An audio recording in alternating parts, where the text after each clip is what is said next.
Welcome in the latest episode of 5 on the Floor on the 5 Reasons Sports Network. Also on the Nothing But Net channel on Dash Radio, or you can catch us every day now, Monday through Friday, from 10 a.m. to 11 a.m. Eastern, 7 to 8 a.m. Pacific. That, again, is on the Nothing But Net channel. Also, check out all our content on 5reasonsports.com. Spell it out, F-I-V-E, reasonsports.com, where you can get our podcasts, our stories, our columns, our merchandise, the only thing that is not free, but also our YouTube channel, where we've got a ton of new content. So make sure you check that out. Our subscriber numbers have been climbing. The other thing that's been climbing have been the number of people in my network who want some of this beer that we've gotten from our new sponsor, which is Biscayne Bay Brewing, I should say, the official craft beer of Inter Miami and the Miami Marlins and the 5 Reasons Sports Network. This is South Florida's actual independent brewery. Biscayne Bay is owned by local guys who employ people in this community to make their beer right here in South Florida. These guys are committed to our community and support 5 Reasons Sports, so we can keep bringing you all the local sports content that you can handle. If you care about supporting local business and drinking amazing beer, grab their stuff. It's Marlins Lager, Miami Pale Ale, Tropical Bay IPA at all major retailers throughout South Florida. It's the one beer that we're drinking right now at 5 Reasons Sports. And to confirm that, I dropped some with Alf, because you and Alex and Alf have given me a hard time about how they didn't get any beer. And Alex, you drove all the way up to Broward. You crossed state lines. You brought your passport. Yeah, I did. It was a very tough drive. I'm Broward is a foreign land to me, but yeah, I did get to try it. I did get to try some thanks to Alf, and the beer was very good. It exceeded my expectations, if I'm being honest. That's good. Exceeding expectations is a good thing. So you checked it out. I'll try to get you some more beer. I was already hyped for it. The coloring, the packaging, the tropical part, all of that fits very much the type of beer that I like, and it exceeded my expectations. And you are old enough to drink, right? I've been for 3 years, but I'm still getting carded. So. And now today's episode. Welcome to 5 on the Floor, a Miami Heat and NBA podcast from Ethan Skolnick with Alphonse Sidney, a.k.a. Alf954. Brought to you by the 5 Reasons Sports Network.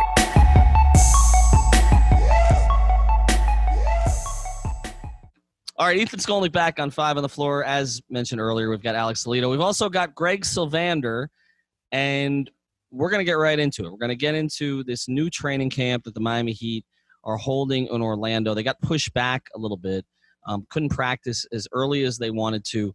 But let's get to the news of the week. All three of us kind of knew this beforehand. It had been discussed. We made a decision as a network not to release the names of the Heat players that didn't make the trip because they had COVID. We did talk about Derrick Jones Jr. because his name was released by others, not by the team, but by others. So it was kind of out there. The names Bam Adebayo and Kendrick Nunn were not announced by anybody until Goran Dragic kind of slipped on a Zoom call a couple of days ago. And so then, reporters started to tweet it. I have not mentioned the names on Twitter or anywhere else, but we're at the point now, we're 3 days again removed, where we've got to discuss who's not there. Everybody knows already. So let's get to this. First thing, a short discussion on this, guys, but I mean, are you okay now with the fact that it's out there? Because I know we all kind of agreed that we weren't going to put the names out there unless somebody else did. Thank you, Goran. I guess that's the first way that I'll frame this up is just that it makes it a lot easier for us to kind of discuss the implications from a roster perspective and a basketball perspective. I know that that's a little detached from reality when you think about these guys that we want them healthy, and that's first and foremost the most important thing. But at least now that there can be a little bit of clarity and go forward, like we can actually talk about this a little bit more honestly and openly. So I'm comfortable with it to the point that we can discuss the basketball ramifications. From everything we've heard, they appear to be working out on their own, staying in fit condition and progressing toward returning to the team in Orlando in the bubble. So when you hear those types of things, that's an indicator that we can maybe start to look at the basketball stuff. Obviously, in the back of our mind, we always just want to make sure that those guys are healthy first and foremost. Yeah, that's the big deal. Alex, you and I had discussed this beforehand. We kind of knew who it was. Let's look a little bit. And again, Greg hit on it. I mean, everything I've heard is that these guys are going to be fine. that one of them, Bam, I'd heard was quarantined immediately. I'm not as familiar with Kendrick's situation, but with Bam, we pretty much knew as soon as he tested positive. And, a name that big, even if Goran didn't give it away, was going to get out at some point. I thought it would actually get out through maybe players on other teams kind of telling their media or telling people close to them and kind of leaking out, oh, Bam Adebayo's not here with the Miami Heat. That's sort of a big one. But let's get to the basketball aspect of this. Let's say that they don't come back right away. And again, they've got to pass 2 tests to come back when after being quarantined. How do you think that Erik should handle the practices, slot other guys in? How do you see this from a basketball perspective, Alex? I mean, I've talked about it on other pods, but I'm very excited for that part. And Spo came right out of the bat, kind of saying that he's going to go deep as far as these next few games coming up once the season does resume. And I think they've got a lot of different looks they can try that we haven't really seen much of now that the team is ready. I mean, healthy, because when you think about it, like after they made the trade for Iguodala and Crowder, most of those games they played were, I think, without Hero and Meyers. And like, I want to see more of those lineup combinations. We haven't really seen like just Iguodala and Hero together, for example. And I think they can go a lot of different ways as far as going small, going big. And I think now would be a great time to try it out. Yeah, I mean, I think that there's an element of this where Spo maybe will be inclined to do a little bit of the James Jones esque spot starting, where you don't necessarily start the next guy up, but just somebody that kind of holds that spot. If you have somebody in mind, particularly Bam, that is going to be a starter.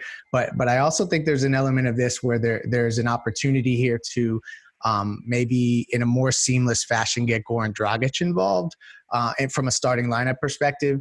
So I think that that's also something that needs to be looked at. And unless they intend to have Kendrick Nunn back the entire time, then that's a whole nother ballgame. But I just think that it leaves the window open, and Ethan has alluded to this specifically about Goran being kind of built for this from a tournament perspective and just having your best guys on the floor and most experienced guys on the floor. So I think that that's something that they'll look at as well.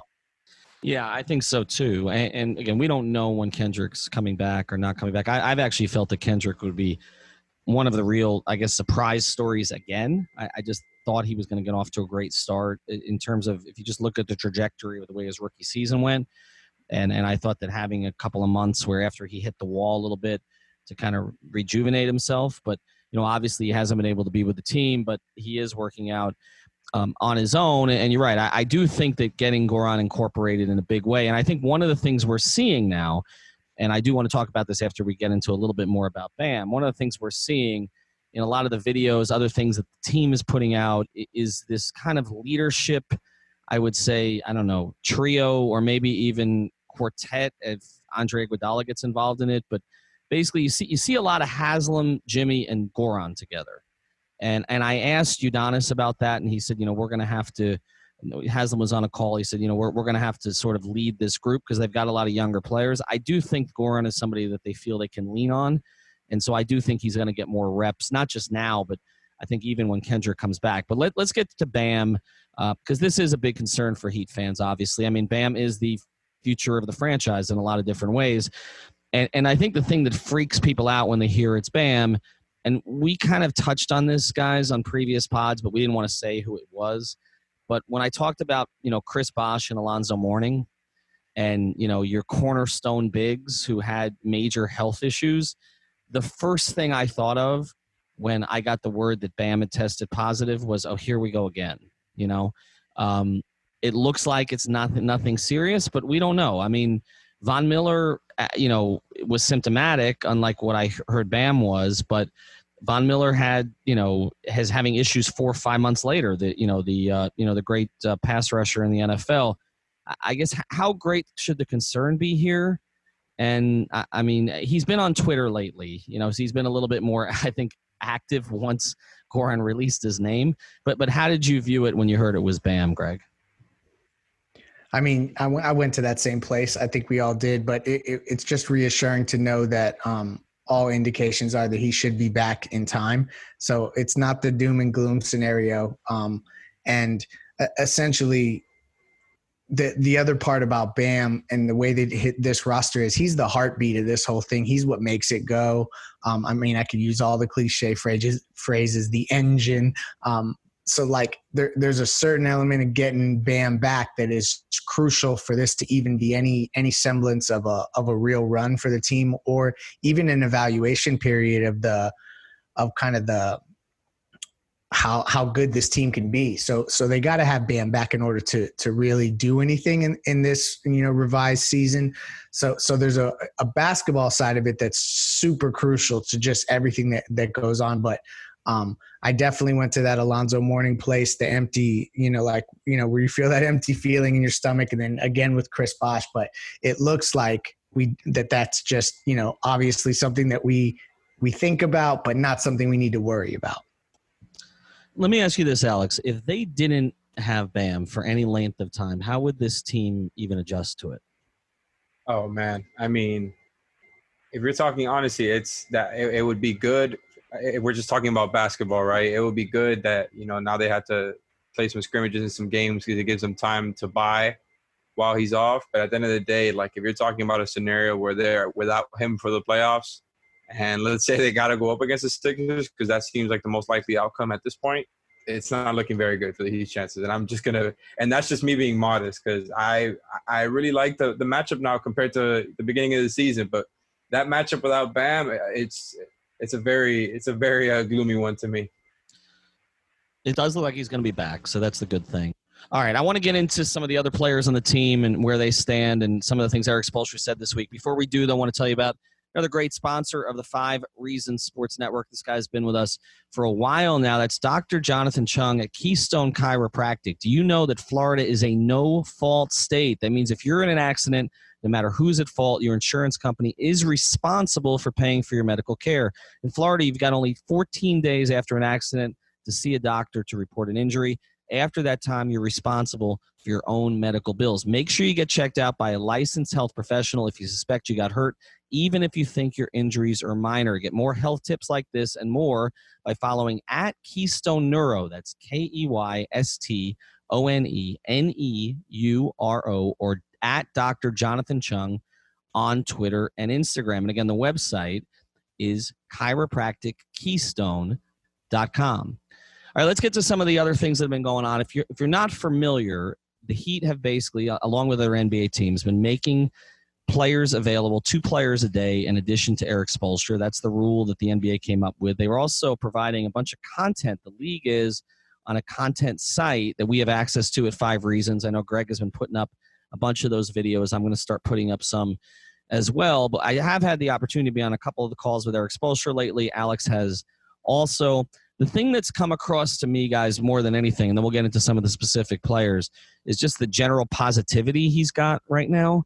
And it feels very similar to training camp that Alex, you and I attended up in Palm Beach. Like, he just feels like he's got the right group. They came with the right attitude. I mean, if there were certain guys he's frustrated with, he probably wouldn't tell us. But I don't get the sense he's frustrated with anybody. I think from everything that I've heard, and I have talked to others in the organization, the team came back in even better shape than they anticipated. More focused than they anticipated. And Erik said he's never seen a team run so quickly to the bus to get the practice as they did, just to get out of the bubble because they wanted to go play so bad. Alex, looking at it now for the first week, this is about as well as it could have been expected, right? Yeah, for sure. I mean, it's good to see that everybody in good spirits. I guess morale is something that's going to be an important factor given the circumstances of this whole situation. But at the end of the day, I'm not surprised. Like, you've kind of been hinting at that during this whole time, that they've kind of been very focused as far as their workouts and staying motivated, staying in shape, and that Jimmy has kind of been the guy really in charge of that. And now, especially, since they don't have to worry about the guys that they traded, those are the guys that were really giving them issues, or that at least they wanted, they expected more production from. Those guys are out, and they've been traded for guys who've been there before in a bunch of different situations. So I think I think it's expected, right, that they're kind of more ready for this than they were earlier in the season. Definitely. I mean, one thing I had heard initially was that everybody passed conditioning tests right off the bat. And I think that with this kind of stoppage, and particularly with all the distractions and the stress involved with it all, just on a human level, to hear that everybody came back in even better shape and kind of flew through the conditioning stuff and are, even though they're approaching this in a much different way, there's definitely some cautionary like vision toward what they're trying to get to. So they're not going too hard right off the bat. But I mean, just from the little tidbits of video we've seen to some of the comments that have been made, it looks like Tyler Hero is shooting as well as ever. He looks really sharp. He was moving well, which is good, considering the injury. We heard Spoelstra talk about Meyers Leonard looking really strong, which is another guy who had an injury. So the team appears to be whole. And then the one thing, it was funny, is I started to post these videos. The thing that everyone was looking at closest was Jimmy's jumper. Yes, and, same here. Yeah. So I think, like, obviously we didn't see them all go in, so we don't know what kind of percentages we're looking at. But I think overall he looked more fluid, and just the smiles and the interaction, the camaraderie. I think all of that stuff just leads into everything we've been saying, that this is, if there was ever going to be a team that could flourish in this environment, we found one.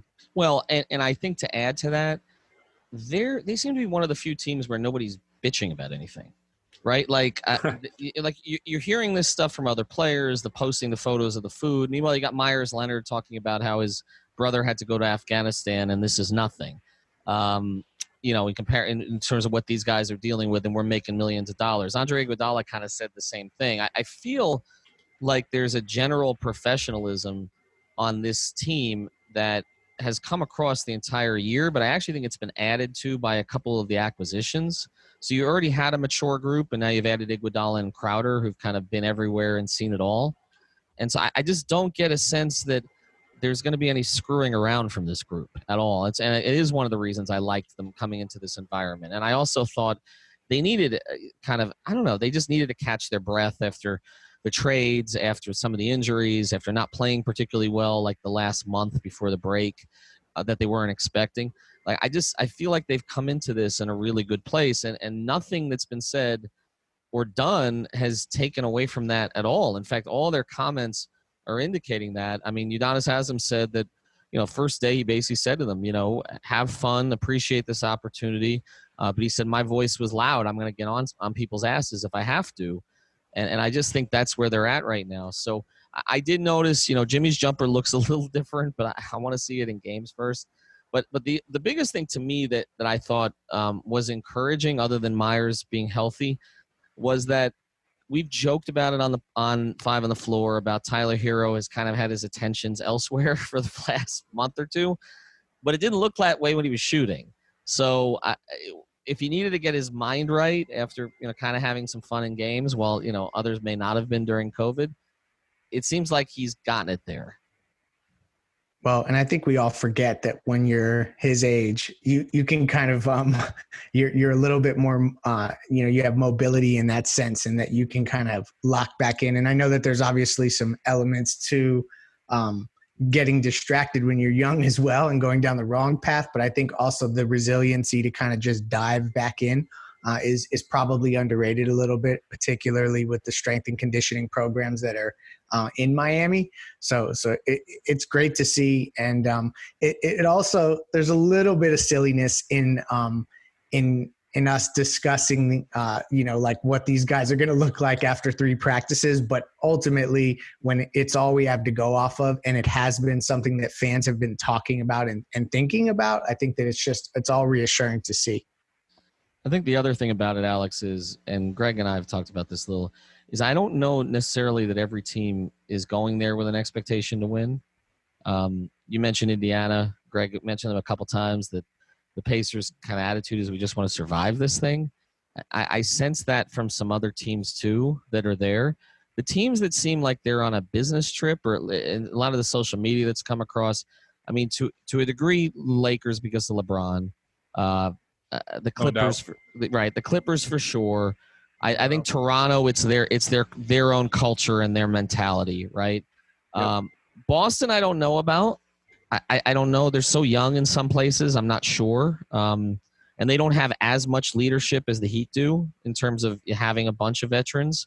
That's actually a good point, Ethan, because Horford's gone. Kemba doesn't have much playoff experience. I'm sure he's good in the locker room, and that's what's been reported all season. He's been in the playoffs a couple times, but outside of him, it's like, Jaylen Brown and Tatum have been in the playoffs a couple times as well. But I think you're right about that. I guess Marcus Smart, right? But yeah, it is. I think he's their leader by default, isn't he? Kind of. Yeah. He's like their heart and soul, basically. Yeah. So I don't know where they are. Philadelphia, we've talked about, but the first thing that came out was Embiid saying he wanted everything to run through him. So, I don't know that their heads are going to be in the right place. Houston is a weird dynamic, and, but those two guys, Harden and Westbrook, might just come out guns blazing because they can carry you for a couple months. But, again, I don't know where they stand. They basically gutted all their centers. It's just a weird roster. I feel like the Heat, I keep saying this, I feel of all the teams in the NBA that they are sort of top 5 positioned. I'm not, for this particular circumstance, I'm not saying they're top 5 in talent, but I think they're top 5 positioned in terms of, having the right coach, having a deep roster, having a mix of young and old, having guys who are going to be conditioned when they came in. And I do think all of that's played out. But I want to get to one other thing because things happen while we're recording. Bradley Beal, have you guys seen this yet? Yep. Yes. Okay. So Bradley Beal can't stop commenting on stuff related to the Heat.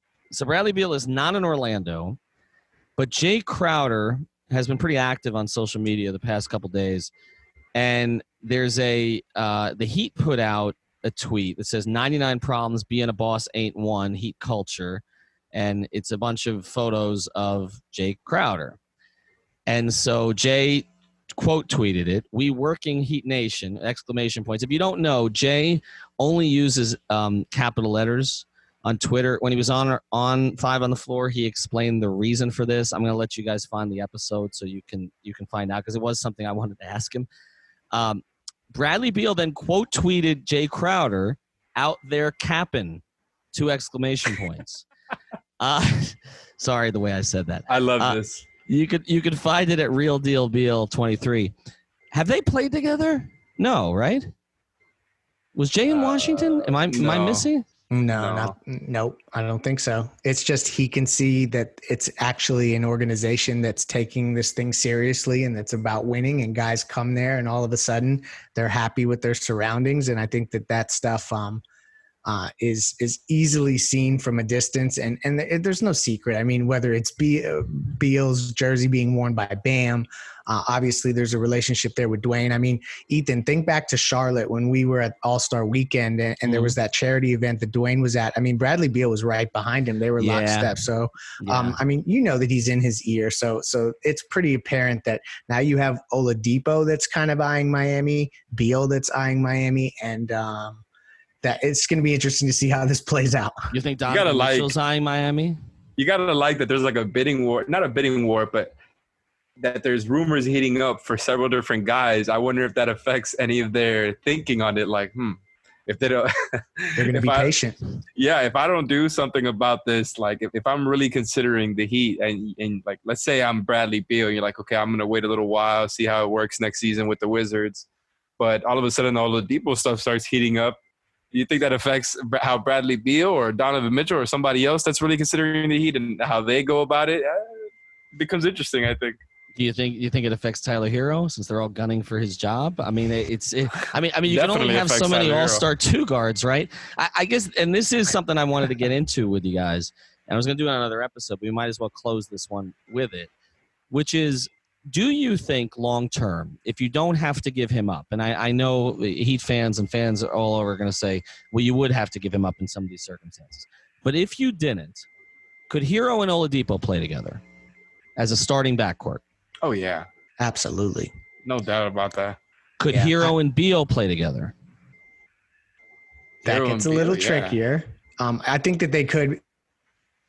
Me is still going to be the primary facilitator. I think that that they could make that work, but it's not as easy a fit as Oladipo, because people forget how much Oladipo was running all the offense in Indy that one year that he, jumped off the page. Could he and Donovan Mitchell play together? Probably not, right? Hero and Donovan Mitchell? Yeah. Why not? Well, I guess some of this is, are we going to assume that Jimmy becomes stays the de facto point guard? If you have Jimmy and Bam as primary facilitators, then you don't need a true point guard as much, right? Yeah. And that's the point I've been trying to make to Heat fans, is that they haven't had a true point guard the whole year. So there were some questions, could Oladipo and Hero play together? And my answer was, well, we've actually seen, Nunn and Robinson and Butler play together. There's no point guard there. I mean, Kendrick Nunn's not a true point guard. I don't really see an issue with any of those fits, really. They're not the same all around, but at the end of the day, I would sign up for any of those combos just fine. I mean, we were talking about Embiid and Gobert next to Bam and trying to talk ourselves into it. And I'm still, by the way, somebody who would be very open to something like that. And that's a weird fit in itself. I think like Hero with another ball-dominant guard, as well as Jimmy and Bam in the starting lineup or a closing lineup, because I think that's what you're talking about, is basically having that core four and how they fit together. I really like it, man. I would want to see it with any of those guys, really. I think, let's say Beal basically replaces everything Duncan Robinson does, plus more, does more handling.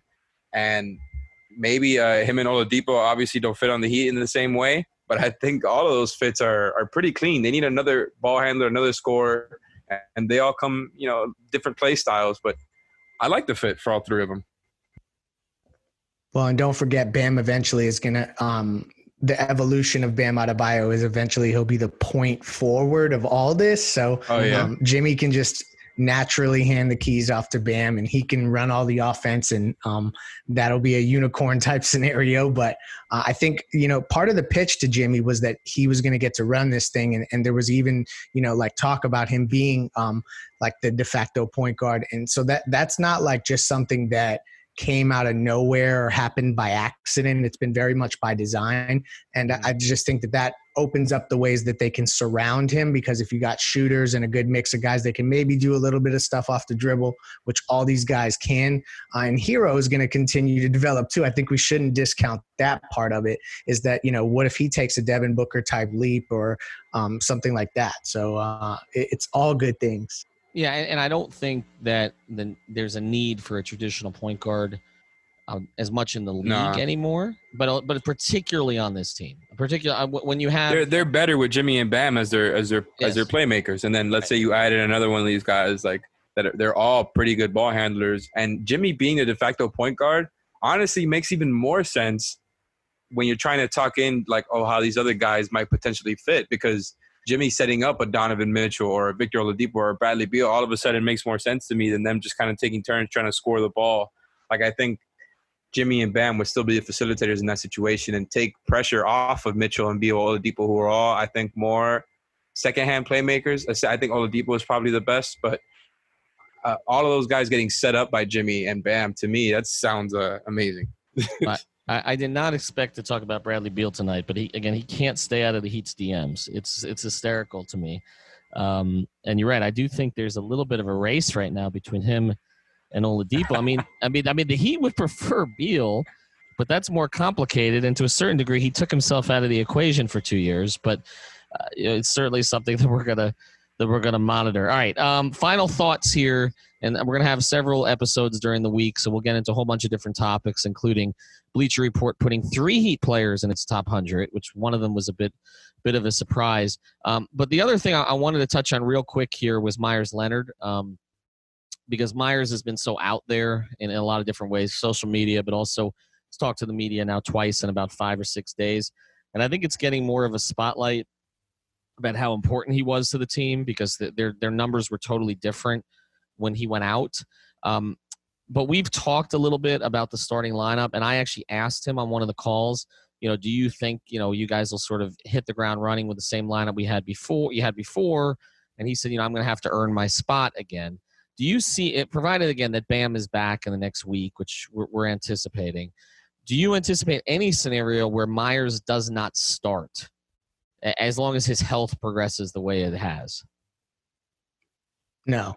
The short answer is no. He's going to start. I think that the numbers showed themselves. I mean, I saw a funny tweet by someone, and I can't remember who, and I wish I could credit them.